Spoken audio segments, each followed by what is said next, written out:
Hello everyone, स्वागत है आपका कॉमेडी क्लास में। एक दिन मेरे एक रिश्तेदार ने पूछा कि आप पान गुटखा नहीं ना खाते हैं? अभी मजा आएगा ना। अच्छा, ये रिश्तेदार नाम के जो प्राणी होते हैं ये मुफ्त का ज्ञान बहुत देते हैं लेकिन पैसा नहीं देते।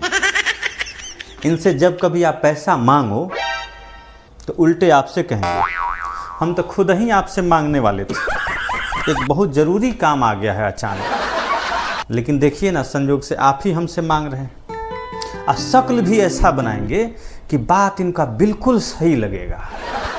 और एक बात जरूर कहेंगे, पैसा क्या है, हाथ का मैल है। बड़ा गुस्सा आता है सुनकर और मन करता है कि कह दें, तो फिर दिक्कत क्या है। 1 महीना तक हाथ नहीं धो, फिर डायरेक्ट बैंक में जाओ, वहाँ कैशियर को कहो कि एक बड़ा सा थाली लाओ और उसी थाली में अपना हाथ धो लो, फिर कहो कि तुम्हारे अकाउंट में वो जमा कर दे। हो गया पैसा। पैसा पैसा ही पैसा होगा, फिर पैसे की कोई कमी ही नहीं होगी। खैर चलिए मेन टॉपिक पे आते हैं। एक दिन मेरे रिश्तेदार ने मेरे से पूछा कि आप पान गुटखा नहीं ना खाते हैं? मैंने ऐसे ही मजाक मजाक में कह दिया कि खाता हूँ।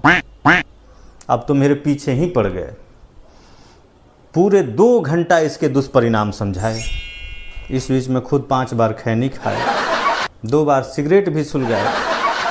मैं जब तंग आ गया तो पीछा छुड़ाने के लिए कहा कि अच्छा अब मैं छोड़ दूंगा। उसके कुछ दिन के बाद फिर मिले। पहला क्वेश्चन, पान गुटखा छोड़ना दिए? मैंने कहा जी। तो कहे चलिए आपको मिठाई खिलाते हैं। इस बार मुझे शरारत सूझी। मैंने कहा मिठाई का पैसा ही दे दीजिए। तो कहा क्या कीजिएगा पैसा लेकर? मैं कहा दारू पीऊंगा। अब तो गुस्से में तमतमा गए। बोले आपको नहीं मालूम, दारू से लीवर खराब हो जाता है, आदमी मर जाता है। मैंने कहा मिठाई से डायबिटीज हो जाता है और आदमी लगातार बीमार ही रहता है, घुट घुट के जीता है और अंत में मर भी जाता है। तब बेचारे सोच में पड़ गए, शायद खुद ही दारू पीने का सोचने लगे। तब मुझे उन पे दया आई और मैंने कहा कि मैं किसी भी तंबाकू उत्पाद का सेवन नहीं करता हूं।